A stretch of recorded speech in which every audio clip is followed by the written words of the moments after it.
মইতো জানাত সামাজিক মাধ্যমত শিৱসাগৰৰ প্ৰাৰ্থী অখিল গগৈৰ বিৰুদ্ধে বিৰূপৰ পৰা বিৰূপ প্ৰতিক্ৰিয়া হৈ আছে। এটা কোনটো সামাজিক মাধ্যম চাব এইটো আপোনাৰ ওপৰত কথা। অখিল গগৈকটো শিৱসাগৰৰ মানে চুমা বাবা বুলিয়ে কৈ আছে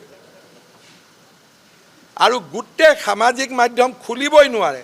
খালি অখিল গগৈৰ ওপৰত প্ৰশ্ন আহি আছে যে প্ৰণৱ বড়োক কেনেকৈ মাৰিছিলে, কেনেকৈ ইমান ল'ৰা ছোৱালীক বেয়া কৰিলে, কেনেকৈ অসমখনক আন্দোলনমুখী কৰি তুলিলে।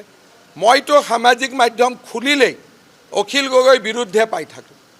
ডিপেণ্ড কৰে এলগ্ৰথিয়ামৰ ওপৰত আপুনি কি চাই ভাল পায়।